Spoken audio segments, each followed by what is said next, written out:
On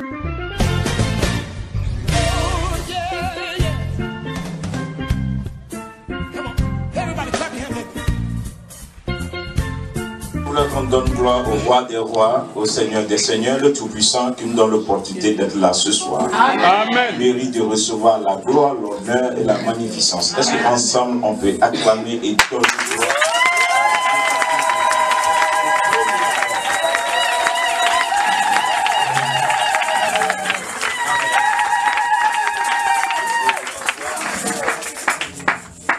Vous pouvez vous asseoir une minute.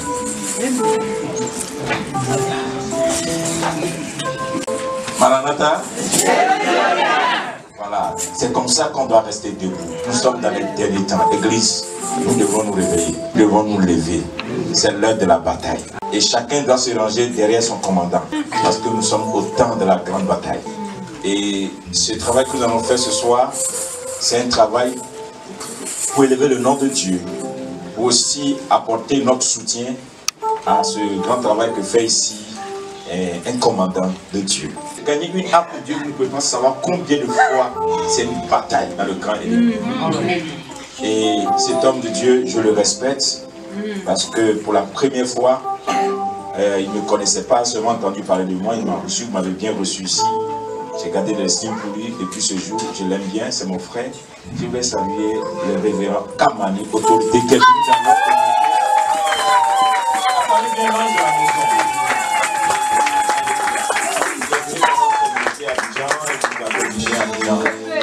il est né en Côte d'Ivoire. Voilà, Dieu te bénisse, homme de Dieu. Maintenant, on peut s'asseoir dans l'amour du Seigneur. Dieu nous a fait la grâce.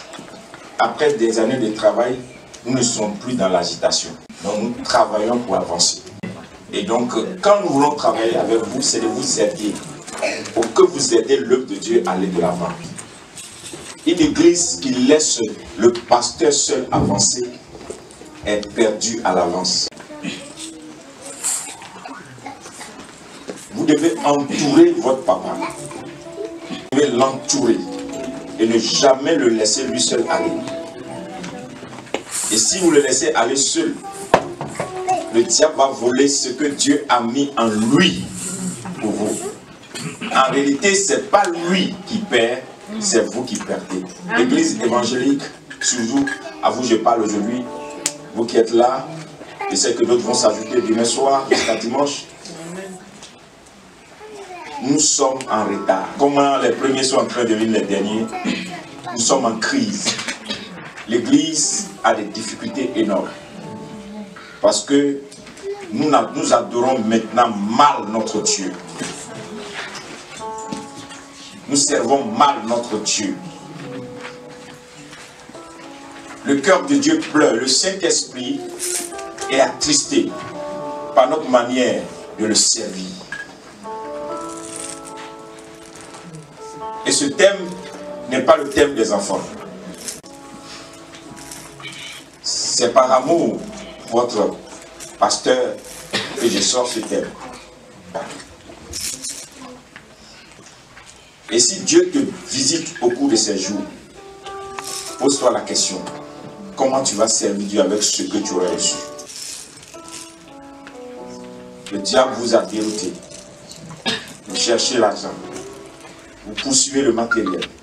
Vous avez oublié le Dieu qui vous donne tout.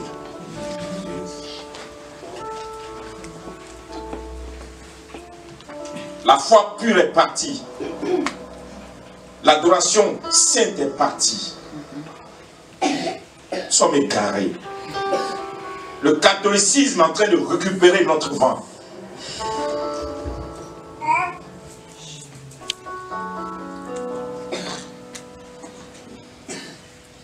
Il y a un problème.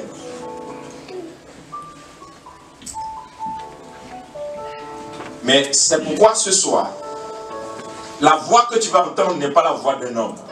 Ça sera certainement le Saint-Esprit qui sera en train de te parler directement. Je voudrais une seule chose, que tu fasses plaisir au trône de Dieu. Et que tu ne viennes pas, que ce soit encore un autre rendez-vous que tu aurais seulement respecté, mais que ce soit une touche, que ce soit quelque chose qui va se passer dans ta vie, pour que tu repartes toi aussi, et que tu commences à produire des fruits, et que tu transportes quelque chose, et que tu démontres que ton Jésus il n'est pas resté dans le tombeau, il est ressuscité. Après ces 3 jours, nous devons faire du diable un menteur dans nos bureaux, un menteur dans notre quartier, un menteur dans notre famille, un menteur dans la vie de nos enfants, un menteur dans nos foyers, un menteur dans notre vie quotidienne, parce que tu dois recevoir quelque chose qui va te donner de bouter le diable très loin de ta vie, de la vie de tes enfants, de ta famille, de ta région, même de ta ville, parce que l'armée de Dieu va se lever. Si tu es dans cette armée de Dieu et qu'après ces 3 jours tu vas te lever, Maranatha, Jésus revient. Alors si Jésus revient et que tu t'es levé, ne t'assois plus pour Jésus. Après ces 3 jours, le feu qui va venir, ne t'assois plus. Accepte maintenant que tu dois l'adorer de tout ton cœur, de toute ta force et de toute ton âme.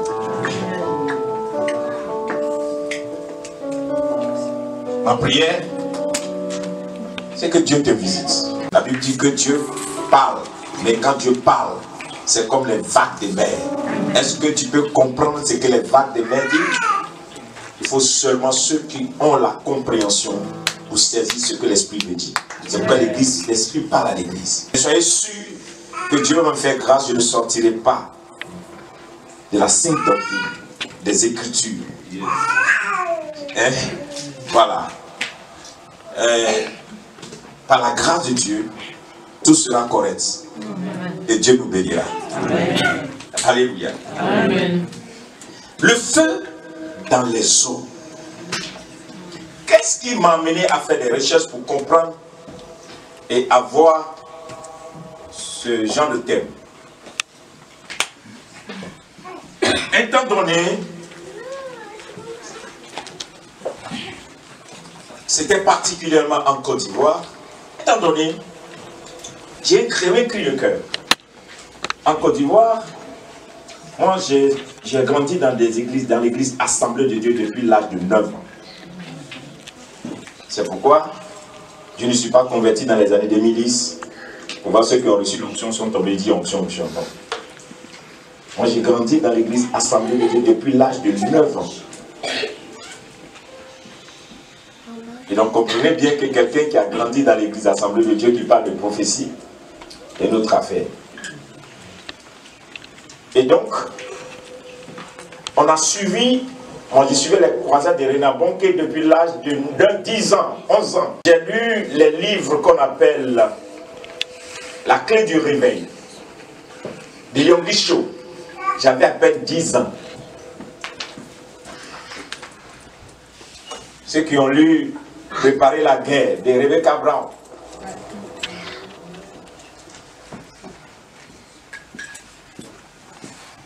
C'est-à-dire, dans cette génération, il n'y avait pas de DVD, il n'y avait pas de vidéo. Il faut lire les livres pour avoir l'onction. Ce n'est pas aujourd'hui où les gens font des livres pour vendre. Si tu lis des textes comme l'homme spirituel, Watchman Nee, tu vas comprendre que notre siècle est en retard. Nous ne cherchons pas Dieu. C'est pourquoi nous n'amenons pas Dieu en ville. Et un jour, Reinhard Bonnke était en train de faire l'évangélisation. Il a annoncé son évangélisation en Côte d'Ivoire. Et comme d'habitude, je suis parti. J'arrive à la croisade et Reinhard Bonnke n'était pas venu. C'était son remplaçant. Et puis on dit, on annonce pour dire que c'est le remplaçant de Reinhard Bonnke ne sera pas là. J'étais énervé.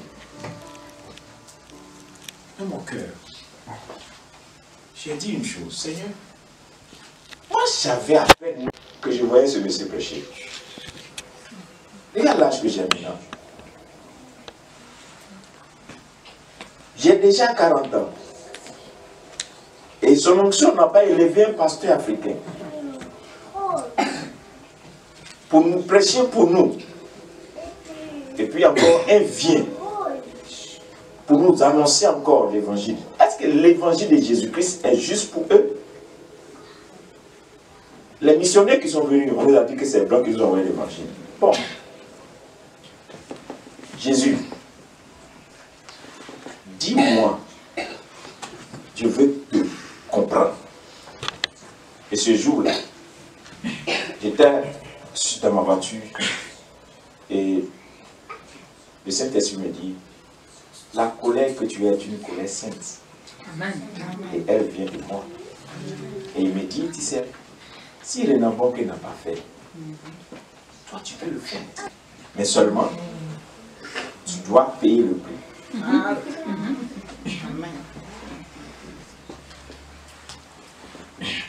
Lui, il a fait sa part. Maintenant, si toi tu veux qu'il y ait des pasteurs, la race noire, qui soit utilisée puissamment, comme lui, tu peux le faire. Je peux t'utiliser pour le faire parce que toutefois que quelqu'un trouve l'injustice quelque part, c'est son appel. Mais tu dois payer le prix.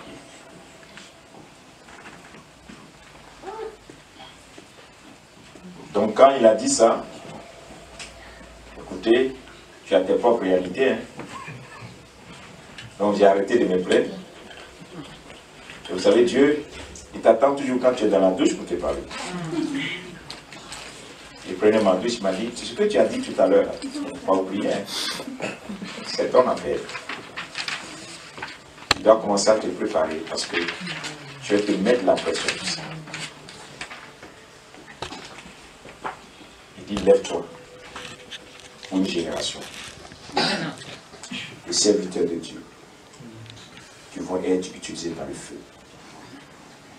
Et j'ai compris, j'ai commencé à lire le Nabokh et ses livres, et j'ai compris qu'au fait, le monsieur ne parlait que de feu. Il avait un évangile simple, mais il y avait un feu dans son évangile. Il a fait ce que tous les bavards de l'évangile ne peuvent pas faire. Et l'apôtre Paul a dit, la prédication n'est pas un beau discours.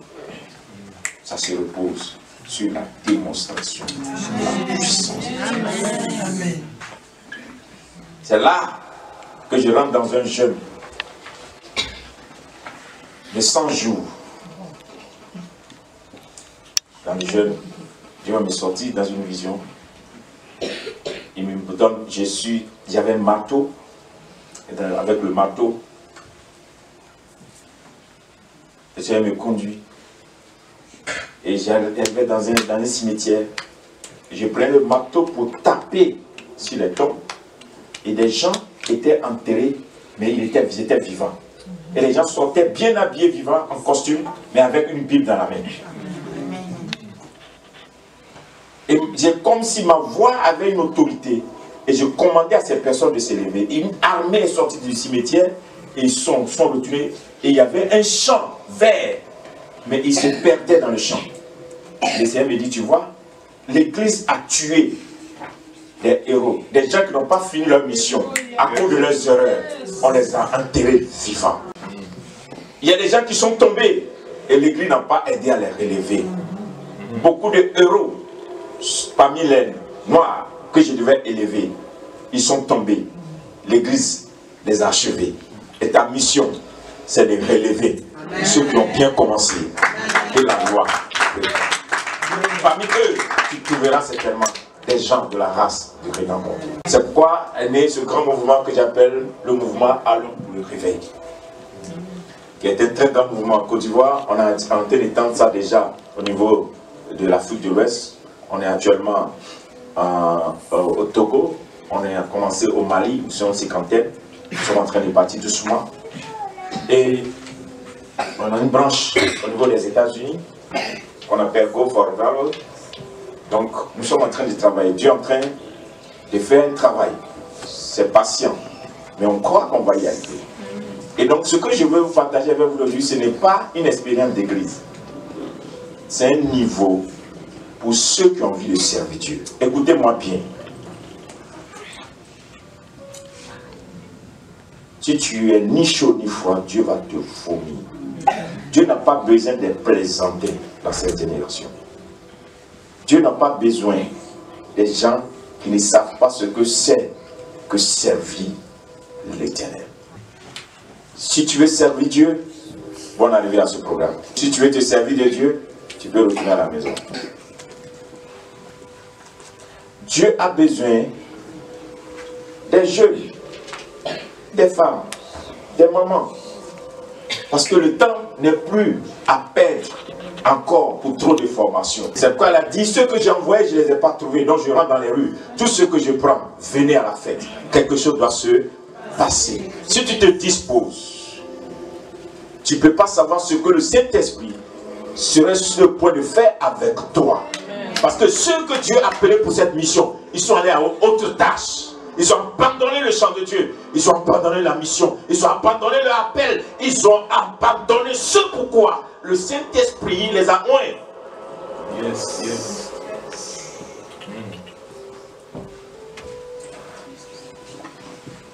Vous pouvez me parler de la prospérité. Je crois à la prospérité, mais je ne crois plus à l'évangile de la prospérité. Ça peut vous choquer. Vous savez pourquoi? J'ai une expérience que je vais partager avec mon papa. Parce que moi j'ai vécu tous les mouvements. Avant de rentrer maintenant dans la dimension nouvelle où Dieu m'a mené. Vous comprenez, vous savez une chose? L'église africaine a été tuée. Pourquoi? Oui, je peux le dire. Parce que, premièrement, là où un leader n'est pas rentré, il ne peut pas t'amener là-bas. C'est pourquoi Moïse n'est pas arrivé à Canaan. Par exemple, Moïse n'a jamais mis son pied à Canaan. Dieu dit, là où tu feras la prendre ton pied, je te donnerai un héritage. Donc il n'est pas arrivé là-bas, Dieu ne peut pas lui donner. Même s'il est loin, il n'arrivera pas. Mais son pied n'est pas arrivé là-bas. C'est Josué qui est allé avec Caleb. Donc Josué a pris le manteau pour aller. Donc quand un leader n'est pas arrivé, quelque part, il ne peut pas t'amener. Donc les gens sont venus, ils ont montré l'évangile de remplir les stades. Après ça, l'évangile de remplir les bancs. Et on est resté à ce niveau jusqu'aujourd'hui. Quand on finit de remplir les stades, et qu'on finit de remplir les bancs, après le diable s'est occupé de nos familles, de nos femmes, de nos enfants, et à la fin de nos ministères, la pauvreté s'assoit sur nous et puis on meurt comme des rats. Hein? C'est pourquoi vous pouvez voir certains de nos géants aujourd'hui qui ont bouleversé le chant de Dieu. Quand vous les regardez, on se pose des questions. Ils n'ont rien fait. Seulement que ceux qui nous ont conduits, ils avaient des limites.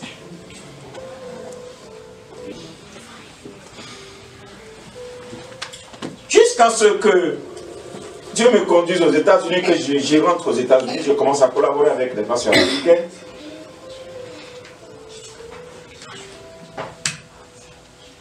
Que je me rende compte qu'aux États-Unis, quand tu t'assois dans une église de blanc, son message est différent que quand tu t'assois dans une église de noirs. Alors que c'est la même Bible. Là, tu dis qu'ils sont américains. Quand tu vas dans une église de blancs, c'est rempli de blancs. Quand tu vas dans une église de noirs, c'est rempli de noirs. Est-ce que ce n'est pas le même Saint-Esprit? Donc c'est le Saint-Esprit qui tire les gens à la porte. Et Dieu me dit, tu vois, ce n'est pas le Saint-Esprit, c'est les leaders. C'est le message qu'ils prêchent qui crée cet effet. Donc, si les leaders africains veulent le changement, il faut qu'ils changent leur message. Et le peuple va changer de direction.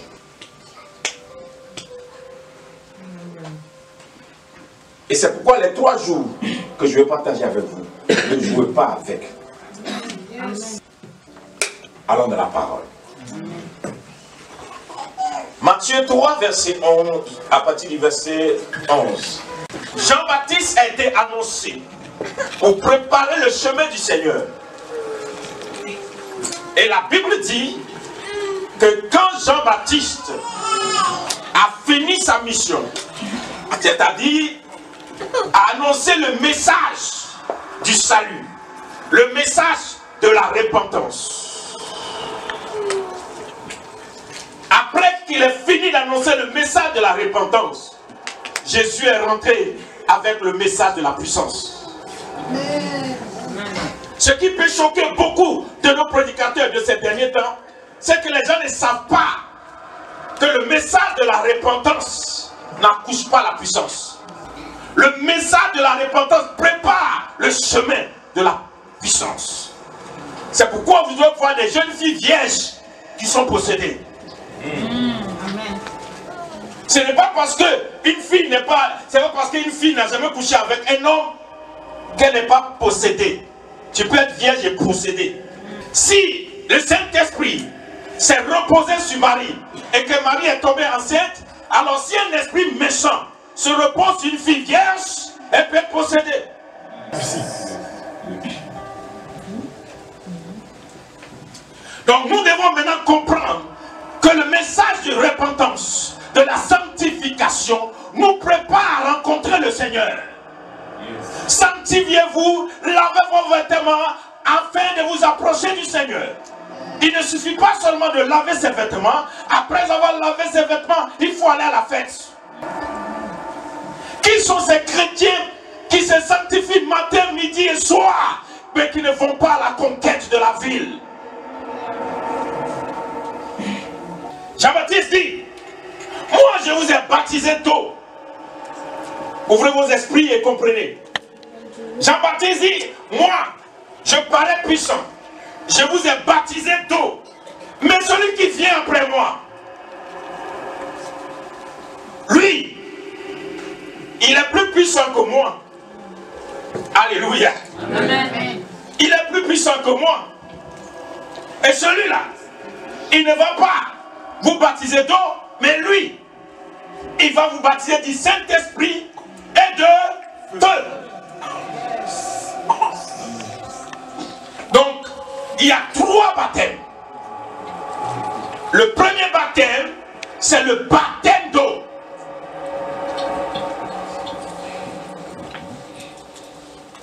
Qui est le baptême de la repentance. Qui est le baptême qui te donne la vie. C'est le baptême qui te lave de tes souillures. C'est le baptême qui te sort de tes péchés. Ça veut dire que tu meurs en Christ et tu ressuscites en Christ. Tu deviens une nouvelle nature. Mais la Bible même dit que quand Jésus lui vient, il vient avec 2 baptêmes. Le baptême du Saint-Esprit et le baptême de feu. Donc, on peut avoir le Saint-Esprit et ne pas avoir le feu. C'est pourquoi toutes les églises ont le Saint-Esprit. Le catholique a le Saint-Esprit. Les méthodistes ont le Saint-Esprit. Les évangéliques ont le Saint-Esprit. Et tous, ils ont le Saint-Esprit. Mais tous n'ont pas le feu.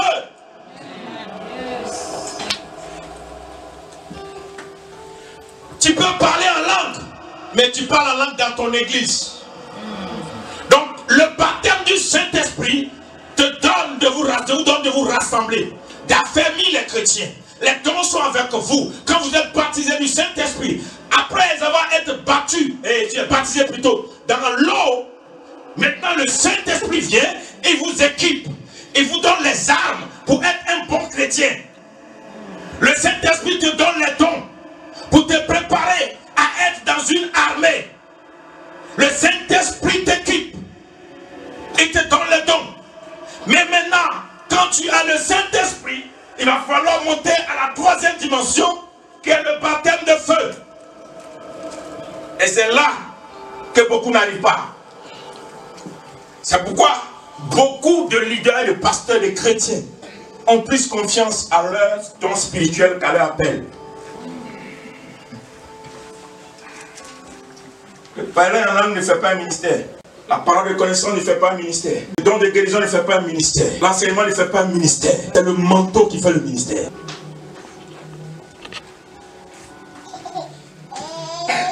Baptisé d'eau, du Saint-Esprit et de feu. Donc le Saint-Esprit vous donne maintenant d'être une armée. Mais quand tu es une armée maintenant, il faut se préparer pour aller à la conquête. Et quelle est la mission que le Seigneur Jésus nous a donnée? Il dit, allez et faites de toutes les nations mes disciples. Amen. Oui, c'est ça, non? Amen. Donc comment est-ce que toi tu peux faire? Il n'a pas dit allez et faites de tous les hommes mes disciples. Il n'a pas dit allez et faites de tous les hommes et tous les peuples sur la terre mes disciples. Il dit allez et faites de toutes les nations mes disciples. Donc l'appel de Jésus-Christ n'est pas pour avoir une église enfermée dans un coin comme ça. Non, l'appel de Jésus-Christ, c'est la conquête des nations, des villes. C'est pourquoi elle a dit, quand le Saint-Esprit viendra sur vous, de où? De la Samarie, en Galilée, jusqu'aux extrémités de la terre. Donc, la Bible me dit que quand Jésus était avec ses disciples, il a soufflé sur eux le Saint-Esprit. Lisez vos Écritures. Il a soufflé le Saint-Esprit sur eux. Ils ont reçu le Saint-Esprit. Mais il leur a dit, n'allez pas.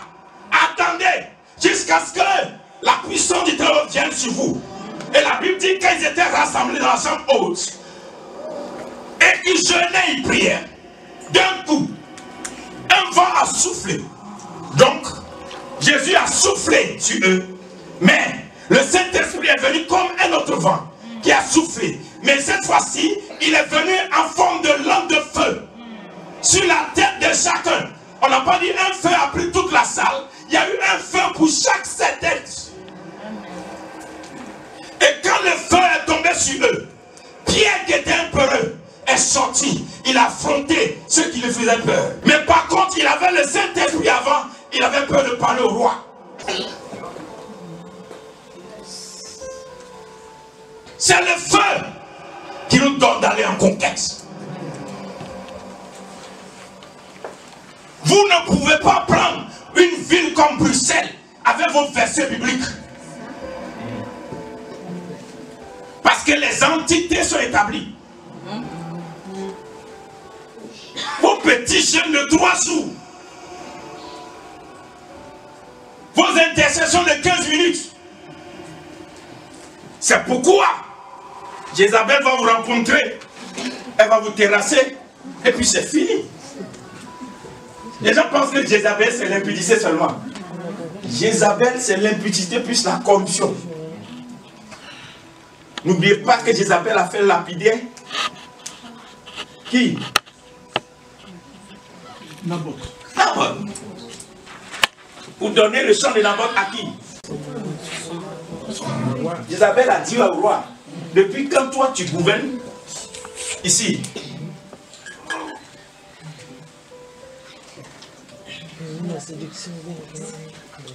tu te lèves et un matin tu es assis. Un grand pasteur se lève, il commence un bon travail. Dieu commence à l'utiliser. Dieu te donne un terrain, tu le perds. Les âmes viennent, Dieu travaille, on ne comprend pas. Les gens commencent à faire des commérages. Hein? Une petite fille possédée vient à l'église, mélange le pasteur, la tête du pasteur, l'église est renversée. Les jeunes qui chantent dans le groupe de chorale, ils ne peuvent plus même prier une à l'état.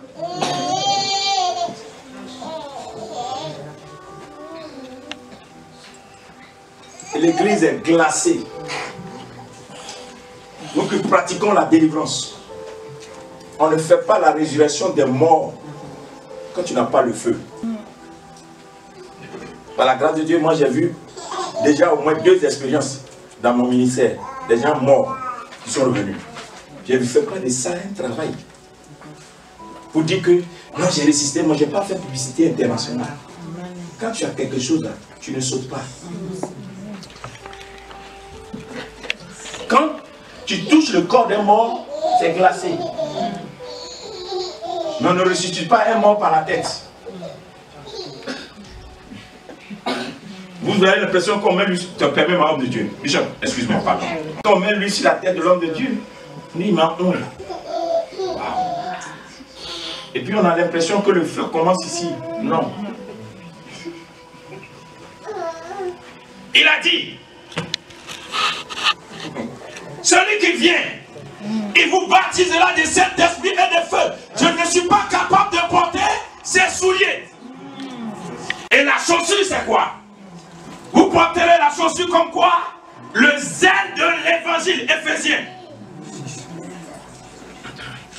Et quel est le zèle que tu as? Jésus va dire à son Père, le zèle de ta maison me dévore. Qu'est-ce qui dévore? C'est un feu. Amen. Donc, la chaussure que Jésus porte plutôt, le zèle que Jésus va avoir, Jean-Baptiste, quelle que soit sa grandeur dans la prophétie, il ne peut pas porter la dimension de Jésus.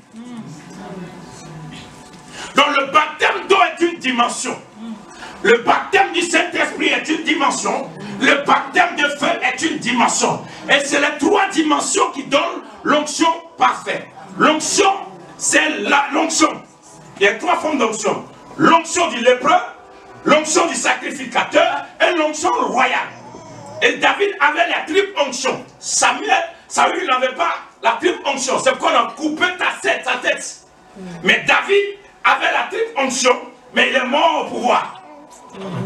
Donc la triple onction, l'onction du lépreux, c'est l'onction qui sort du baptême d'eau. L'onction de la purification. L'onction qui se sanctifie. L'onction qui te nettoie. Le baptême du Saint-Esprit qui t'équipe maintenant. Tu es équipé. Tu montes maintenant au combat. Pourquoi l'église ne peut plus engendrer des milliardaires? J'ai vu beaucoup de pasteurs qui se sont laissés détruire par vous savez comment les mystiques jouent à nous. Les gars viennent dans ton église. Combien de pasteurs encore aujourd'hui peuvent refuser offrande comme Élisée a refusé?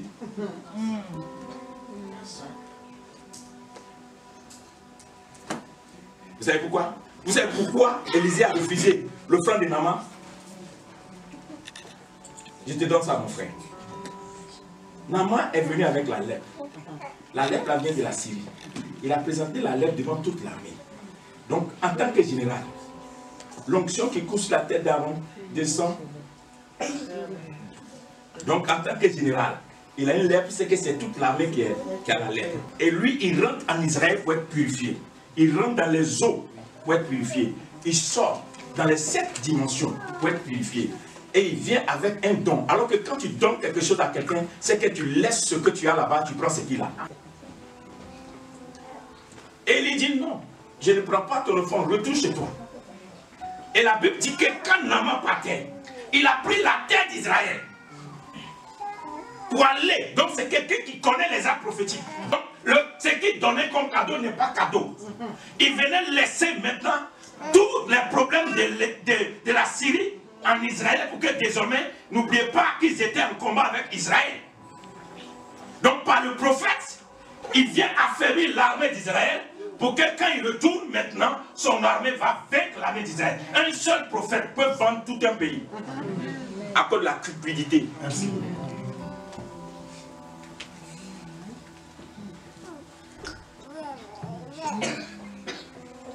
Et tout le monde donne le franc. On tremble à cause de franc.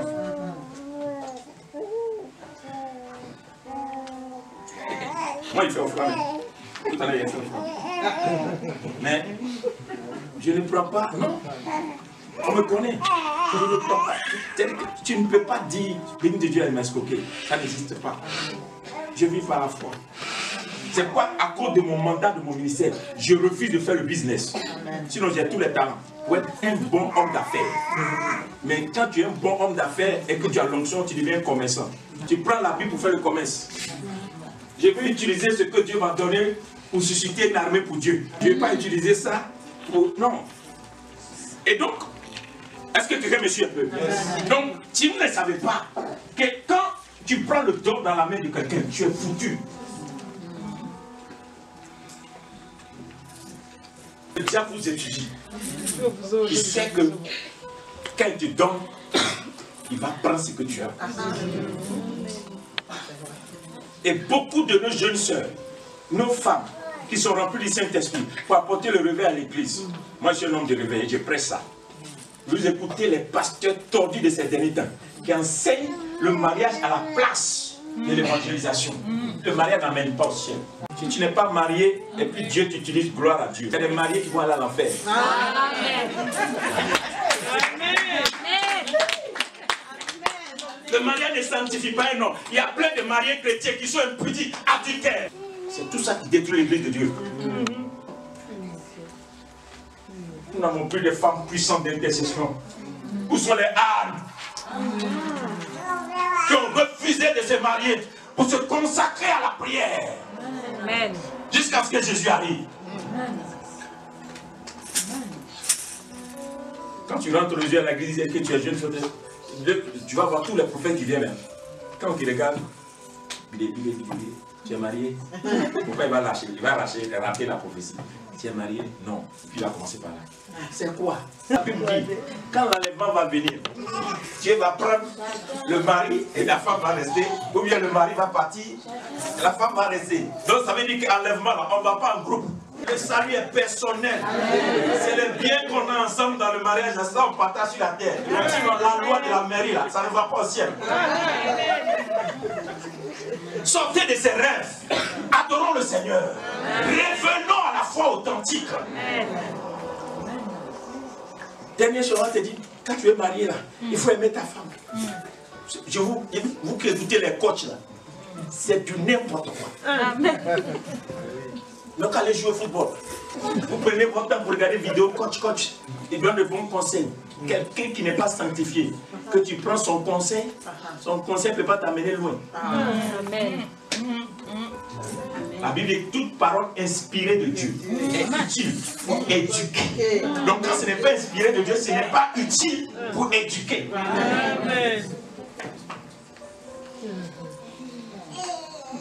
Donc on peut te montrer comment embrasser ta femme, embrasser ton mari, comment dormir avec lui. Tout ça là c'est des bêtises. Amen. Malgré ça là, tu vas aller commettre l'impudicité, l'adultère, parce que c'est Dieu qui met en nous le bon vouloir. Amen. Si tu n'es pas retourné chez Dieu, pour que Dieu mette l'amour de ton mari et de ta femme en toi, pour que vous soyez unis, ce n'est pas la volonté de la chair, c'est la volonté de Dieu. Allons vers Dieu pour que Dieu nous donne d'aimer nos femmes, d'aimer mon mari. Amen. Et on a perdu ça. Il y a des gens qui sautent. Des impudiques remplis dans l'église qui font quoi? Qui sont saints. Le problème c'est que tu es au niveau du Saint-Esprit. Tu n'as pas le niveau de feu. Amen. Quand tu as le niveau de feu, qu'est-ce qui t'arrive? Quand tu as le niveau de feu, tu as la dimension qui consume tout ce qui n'a pas la nature divine. Donc le péché ne peut pas avoir accès. Quand tu as le niveau de feu, tu as la dimension qui annule la malédiction. Donc on n'a plus besoin de faire une délivrance des arrière-grands-pères sur ta vie. Quand tu as le niveau de feu, l'esprit de mort de ton père ne peut plus apparaître parce que tu es devenu un feu. C'est pourquoi la Bible dit Dieu fait de ses anges des flammes de feu en déplacement. Le feu de Dieu ne s'assoit pas.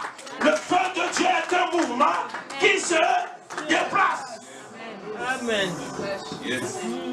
Écoutez, tu as le feu ou bien tu as le feu, tu as le feu.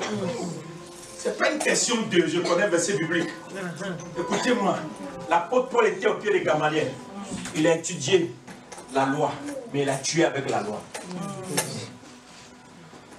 Yes. Tu peux connaître la Bible et détruire les gens avec la Bible. On sait que la Bible a dit.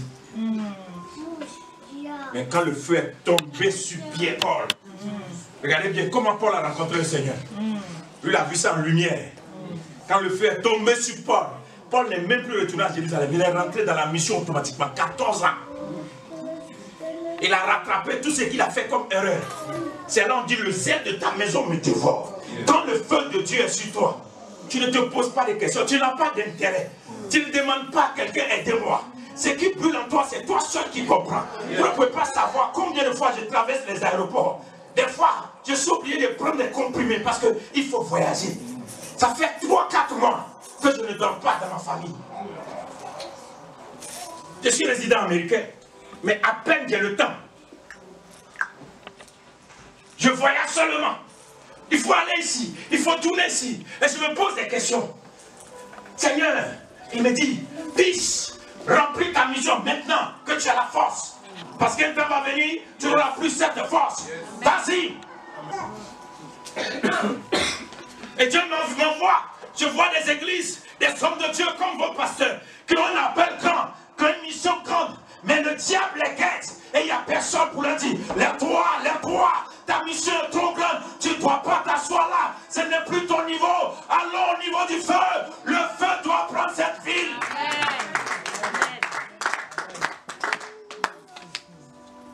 Quand ils ont jeté Shadrach, Meshach et Abednego dans le feu, la Bible dit qu'ils ont donné à manger. Et ils ont dit, nous on ne veut pas manger la nourriture du roi. Laissez-nous manger les herbes. Tu sais pourquoi? Quand on va te jeter dans le feu des hommes, que vous appelez épreuve, tu manges à leur table, tu es mort. C'est pas la nourriture qu'on vous gagne. Le ventre, on dit dans les derniers temps, l'homme va prendre le ventre pour son Dieu. Quand vous sortez là, il y a plus de magasins de nourriture que tout aujourd'hui. Vous mangez seulement. Plus de vie de consécration. Pasteur qui ne peut même pas gêner 40 jours, une année. Et puis toi, tu veux chasser des démons. Tu as fait une œuvre. Un pasteur qui ne peut pas conduire l'église dans le feu de Dieu. Et tu attends quoi? Écoutez, tu prends ta Bible, tu lis les versets bibliques. Les gens dorment. Quand je prends ma Bible, je lis. Les gens sont réveillés. Tu sais pourquoi? Quand toi, tu prends ta Bible, tu lis. C'est ce que tu as en toi qui sort de la Bible. Ce n'est pas la Bible que tu as achetée dans la boutique. Nos hôtels doivent être enflammés. Nos églises doivent être enflammées. Quelque chose doit se passer. Vous rentrez dans cette église, le pasteur n'est pas là, mais tu es en genou et tu pries. Tu ne sais pas ce qui t'arrive. Quelqu'un est possédé, rentre ici, avant de sortir, la délivrance a commencé. Même le commandant de l'église doit faire la délivrance. La prophétie, on n'a pas besoin d'attendre le pasteur pour recevoir la prophétie. Toi-même, tu es assis, il y a un ange qui apparaît dans le Bible pour te dire, voici ce qui va se passer. Parce que la sainteté, la pureté, la puissance de Dieu, le feu de Dieu est là. Demain, je vais prier pour vous. Pour des gens qui vont devenir très riches dans cette église, vous allez voir. Amen. La richesse, là, c'est pas parce que tu travailles beaucoup. Oui. Yes, yes. Non, c'est la vérité. Beaucoup disent, vous ne travaillez pas, vous ne serez pas béni. Vous ne travaillez pas, vous ne serez pas béni. Vous ne travaillez pas, vous ne serez pas béni. Lisez bien votre Bible. Tu vois, même si tu te verras tous les œuvres que tu fais au travail.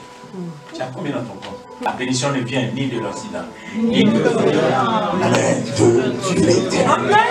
Comment les gens ont entendu la parole de Dieu? Et là, comment nous ont volé la vérité de Dieu? C'est Dieu qui enrichit, c'est Dieu qui bénit. Le temps que tu dois prendre pour donner à Dieu, le diable te vole ça. Et puis tu cours. Et il te dépouille. Quand tu reviens à la maison, ta femme dans la boisson, tes enfants dans le désordre, ta maison même tu ne payes pas. Les impôts viennent sur toi. On t'arrache ta voiture, on t'arrache ta maison. C'est quand on a commencé à arracher tes choses, c'est là que tu rentres, on va jeûner 3 jours, 4 jours. T'as dit que mon Dieu est un réparateur, mon Dieu n'est pas un mécanicien, mon Dieu c'est un créateur. Amen. Vous n'avez pas le feu. Ça c'est le premier niveau du feu. Demain on va arriver dans le deuxième niveau du feu. Vous allez comprendre. Dans mon pays, j'ai dit souvent au pasteur, vous faites rire. Vous pensez que vos églises en marbre là, ça étonne un ministre, ça peut convertir un président. Ils s'en foutent de vous. Ils ont bon téléphone. Ils savent tout ce que vous faites.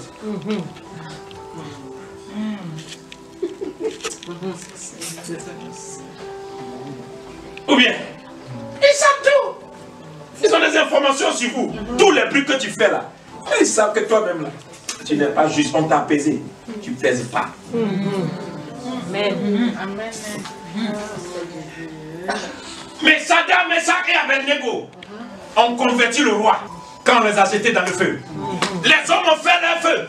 Et ils ont jeté Shadrach, Meshach et Abednego dans le feu. La Bible dit quand on les a jetés dans le feu a consumé la corde qu'on a pris pour les attacher. Mais eux-mêmes, leur manteau, leur caleçon qu'ils ont porté n'ont pas été brûlés par le feu. Pourquoi? Le feu qu'on a pris pour les jeter dedans était un feu humain. Mais le feu qu'eux ils transportaient, parce qu'ils n'ont pas mangé les nourritures souillées, le feu qu'ils transportaient dans la sanctification, dans la vie de jamais de prière, quand ils sont descendus, ce qui les appartenait restait intact. Le diable ne peut pas te toucher, quel que soit le peuple dans lequel il va te mettre, tu ne mourras pas dans le feu quand tu as le feu de Dieu. Amen. Où est parti ton zèle? Alléluia. Quand on était chrétien, on connaissait des gens qui vendaient leur maison pour donner l'argent à l'église. La fois avant, c'était brutal. Vous connaissez des gens? Quand on dit on veut payer les gens qui donnaient leur terrain pour faire l'œuvre de Dieu. Bon, maintenant, comme l'escroquerie est rentrée dedans aussi. Les gens disent, non, Dieu dit, avant. quand le feu est là, tu n'as pas demandé. Les gens disent, Dieu me met à cœur. Tiens, toi tu es mon pasteur. Tiens, Nelson. Parce que le feu est là. Dieu veut travailler. Nos jeunes filles n'accouchent plus des enfants puissants. Des enfants déformés. Des enfants qui naissent dans le ventre des chrétiens, mais des enfants malformés. Des enfants avec des problèmes, des maladies bizarres. La Bible dit que c'est depuis le ventre qu'on a dit que Jean-Baptiste n'est pas n'importe qui. Pourquoi? Le feu de Jean-Baptiste vient de ses pères. La Bible dit que son père et sa mère étaient continuellement dans la présence de Dieu, en train d'adorer Dieu malgré leur vieillesse. Amen. Nous n'accouchons plus les enfants de puissance. Nous n'avons plus un ministère de puissance. Nous ne dérangeons pas. Nous ne perturbons pas. Autour de toi, quand tu regardes dans ta famille, qui te regarde pour dire, j'étais tenté mais tu m'as vaincu. Vous savez, quand tu as le feu de Dieu en toi, tu regardes les gens qui t'ont fait du mal, tu ris. Un chrétien ne rend pas ce qu'on t'a fait quand tu as la dimension du feu. Parce que c'est quelqu'un qui est d'un petit niveau qui va vouloir te détruire, te salir. Mais quand toi tu le regardes, tu fais comme Jésus. Seigneur, pardonne-le, car ils ne savent pas ce qu'ils sont en train de faire. Parce qu'ils savent là, ils n'allaient pas le faire. Je ne suis plus de ce niveau-là. Amen. Quand tu as le feu, vous voulez le feu? Amen. Qui veut le feu? Amen. Quand tu as le feu, Amen. Quand tu te couches, tu t'en fous si le diable venait à côté. Il ne te perturbe pas. Sa présence ne te dit rien. Quand tu n'as pas le feu, tu es obligé de le chasser. Quand tu as le feu, il ne s'approche pas. Et quoi quand nous chassons les démons, je brûle, je brûle, je brûle. Parce que ça passe dans le feu éternel. Amen. Nous n'avons pas de feu. Les sorciers nous tentent. Quand tu n'as pas le feu, le démon joue avec toi. Hein? Nos femmes, regardez. Je suis fâché.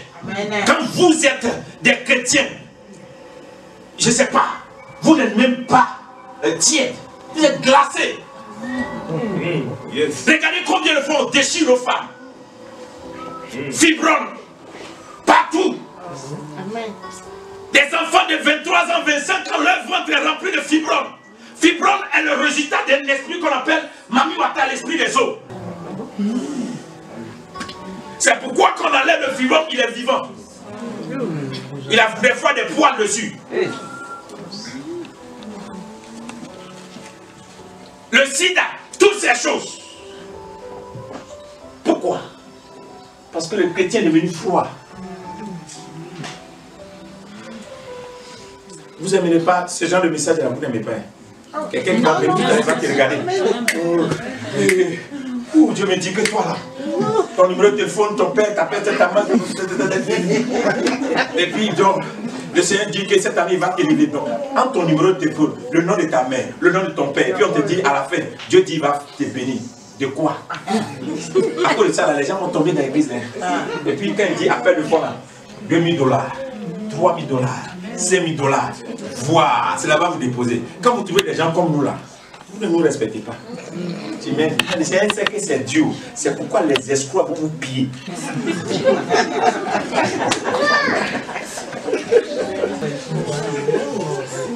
Ils vont vous voler. Vous n'aimez pas les gens que Dieu a véritablement honte. Vous amenez à un niveau supérieur. Vous ne voulez pas donner. Vous les regardez à un mépris. Yes. Le feu de Dieu, le feu, que le feu de Dieu s'allume dans ce temps. Après ces 3 jours, écoutez-moi, ce que je vous plaît, je le vis.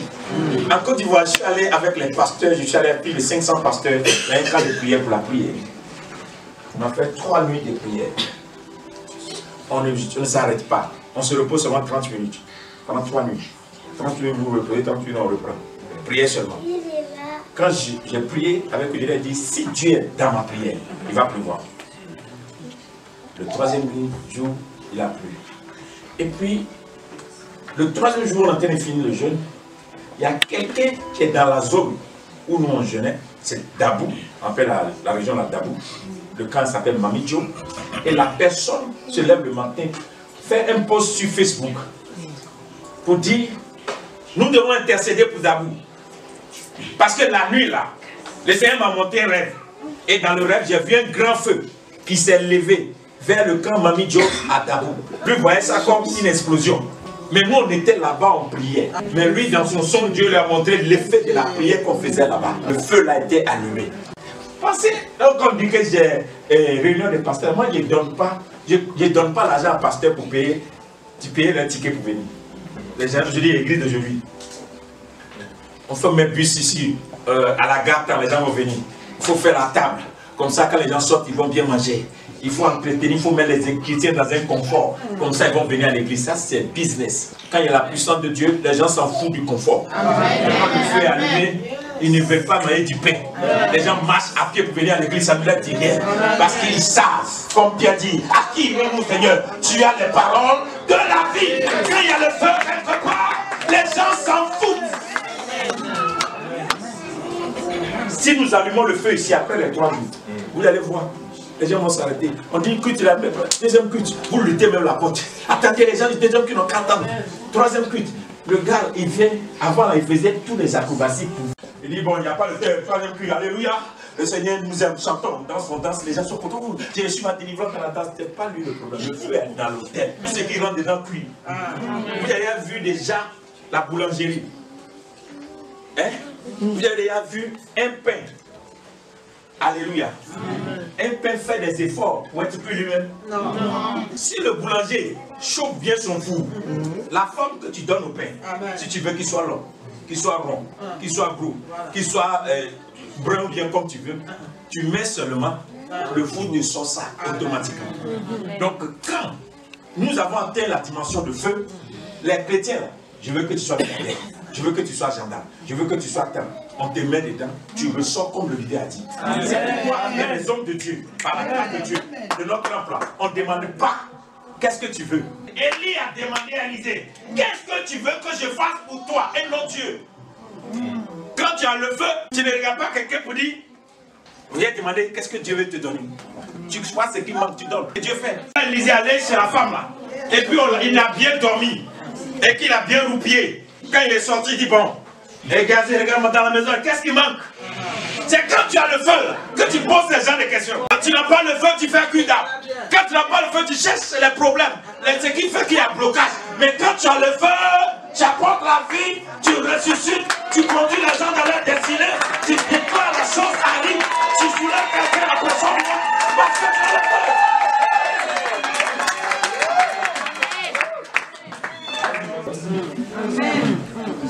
Alléluia. Amen. Je finis par là. Marc 9, verset, je m'arrête là, 49 à 50. Le verset, c'est 49 dit quoi? Car tout homme sera salé feu. Pardonnez, lisez bien la Bible. Il a dit quoi? Il n'a pas dit un feu salé. Il dit salé feu. Car tout homme. Il n'a pas dit le pasteur. Il dit tout homme sera salé feu. Et que tout homme qui a perdu sa saveur, c'est-à-dire ton assaisonnement, quand tu l'as perdu, tu ne vaux rien. Elle doit être salée feu. Salée feu. C'est-à-dire, quand on dit salé, le feu ne suffit pas. Salé feu. Salé feu. Qu'est-ce que le sel fait? Donc, il ne faut pas seulement avoir le feu, mais il faut avoir un feu qui a une saveur.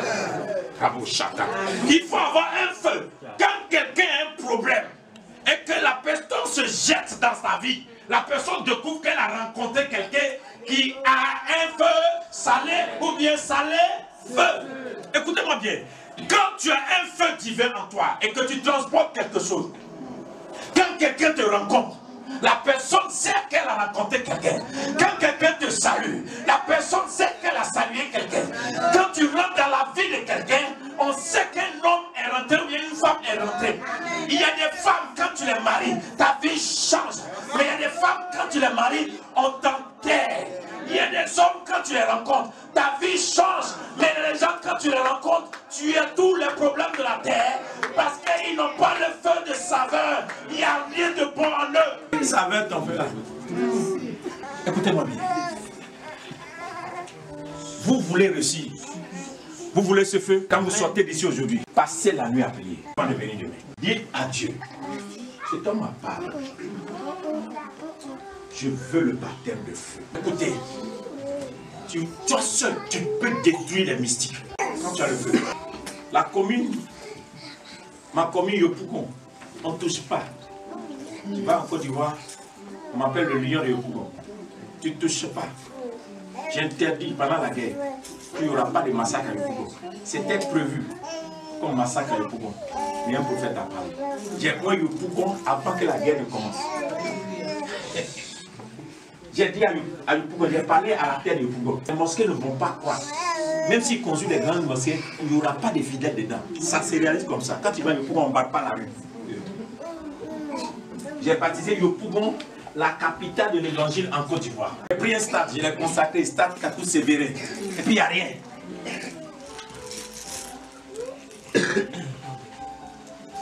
Tu vas parler de moi, en Côte d'Ivoire, ils vont te dire, béni de Dieu.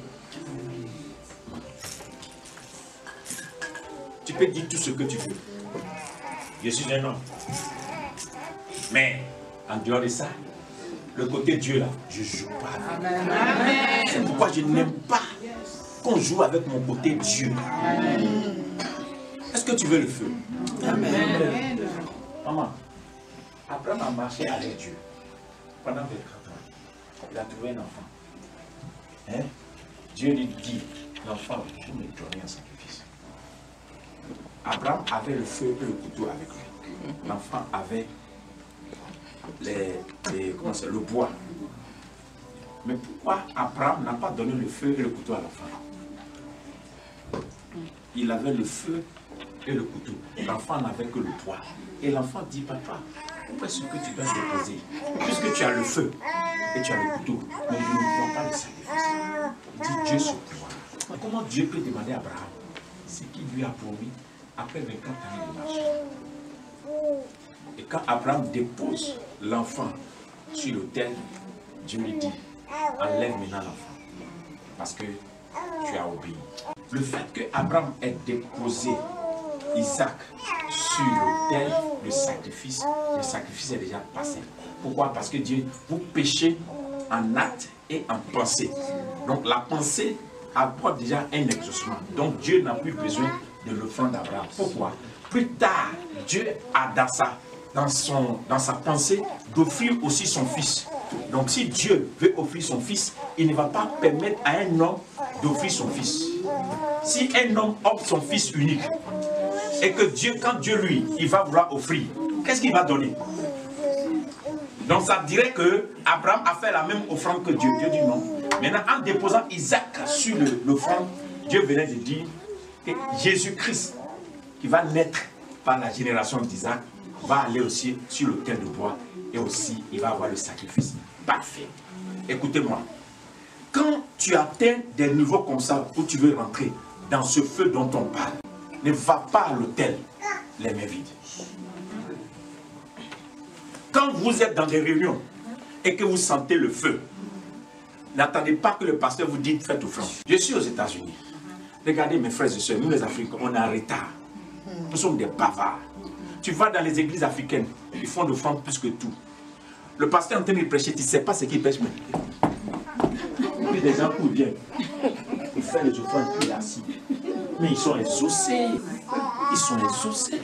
Parce qu'ils n'entendent pas que le pasteur parle. Quand la parole sort et qu'il a compris que ce qui est sorti là, quelque chose est rentré, il vient et puis il dépose. Tu te demandes comment ils font. Ils ne viennent jamais les poches vides. Pourquoi?